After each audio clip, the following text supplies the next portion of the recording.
If you have cats, I would suggest micro shredded cardboard works amazing as a cat litter. So you got all this cardboard that comes your way in the form of Amazon boxes. Me, myself, being the professional dumpster diver that I am, I get a ton of cardboard and I lay it I mulch it in my flower beds or my garden beds. I mulch it and I mince it up, of course, and I mix it with my soil. I kind of use it like one would use perlite or what's that other stuff that I'm trying to think about? Coconut core. And it'll save you money. It's the highest amount you can, this paper shredder. Get the highest amount. Mine, I have a 16 and an 18 that I use, and I put the thickest of cardboard. You know, when I go to Costco or or BJ's or something like that, I get the boxes, of course. Anytime I go into a grocery store, I don't bring a bag. I go right to the produce section. I ask the guy or girl, can I get a box? They always give it to me, and of course, it gets me psyched because that's PUD, potential urban duff in my mind, right? PUD or duff, again, being the acronym for Diterius Underforest Floor. So, anyway, when you're using minced cardboard as a cat litter, you know, there is that ammonia smell. So what I do about that, I don't like to use any fake stuff. So what I do is I put my cat litter box in a chest, in an old chest, so only the cat goes in and can smell it. And for the most part, it greatly reduces the smell. So that's cool. And I'll show you the setup as I'm talking. So I'm very excited. This is like the third time around. Again, I was doing Joseph Jenkins' method. Well, this is what our compost bin looks like. Here's the active side this year. The center is cover material. This side's finished. This is one I'm digging into today. Just to give you a little tour. Let's start with one. You layer it like a lasagna with your cat litter duff. Cat litter duff. The last one is a duff. And then when it's full, you go to your next bin and start from the very beginning. Like these bins here, they're buried in the ground. You don't have to have them buried in the ground. I have a few that I'm working with my own personal outputs that I'm doing the same thing, similar to this. I was having great results vermiculting my outputs, and I might go back to that again. I'm trying to figure out all these different ways that I can manipulate these angels of the soil to really break down food faster and compost faster and get us that soil amendment. And sometimes my food gets ahead of me, so what I'll do is I'll hot compost it first and get those temperatures up with that pinpoint composting I talked about. Get those temperatures up as hot as you can. But that makes a good bedding for your worms. After it's all done, after the thermophilic stage is done, that material is literally pulverized, all the stuff that you put in there. And again, in my house, there are no such thing as a no-no. So everything's pulverized, and that makes great bedding. And those worms, angels of the soil, in my personal opinion, I'm no scientist, of course, they will bring back that biodiversity. So much to talk about. But this video, I guess, is going to be, I'm on 3 minutes and 11 seconds right now. It's another video. I think I'll put a link below. I did another video on cat manures and dog manures and how you can save a lot of money if you get yourself a shredder in it, especially if you're an urban farmer. You want to get yourself a micro shredder, especially if you live in New York City, Boston, LA, and any of these major cities. This becomes a soil base. And I'll show you more videos on how I've been using just worm castings and minced cardboard, minced paper as growing plants with it. Imagine that.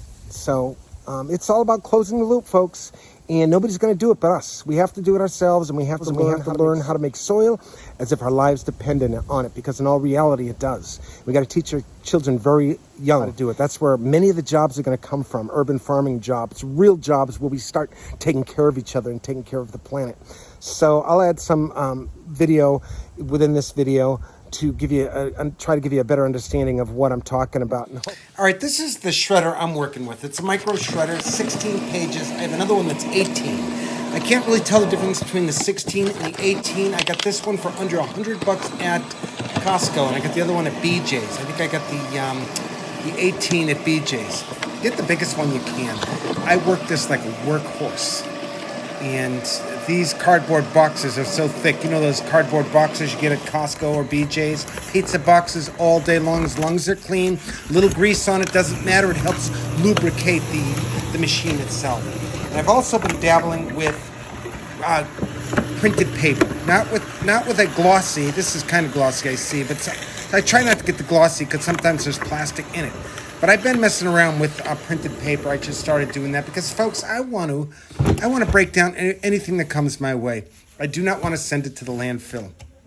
And this is my cat litter setup. I have it in an old trunk, a hole for the cat to get in. I keep the cat's output bucket right in the trunk itself, and it's been working so good. I've been doing this for many years. It's free.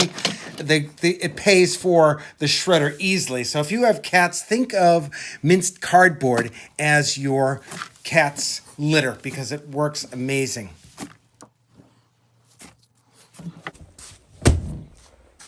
All right, guys. Here's another example. I just dumped some cat litter and then covered it with some duff.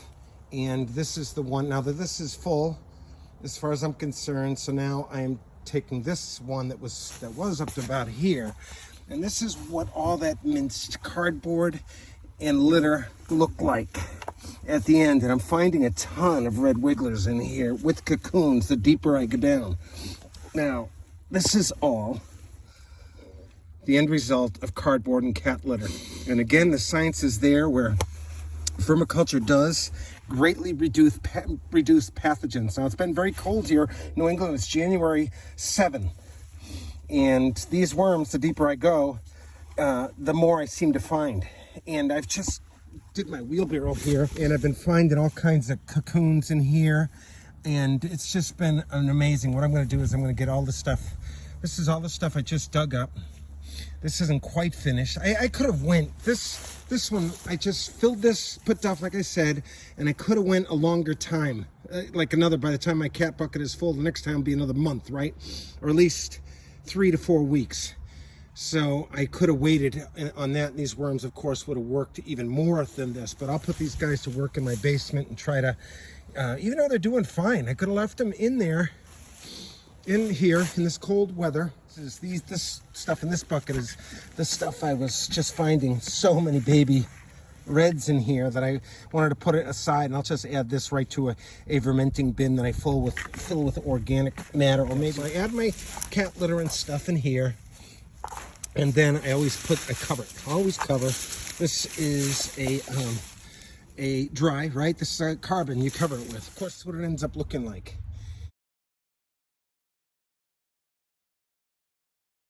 Look at this. The cocoons in this material is just amazing.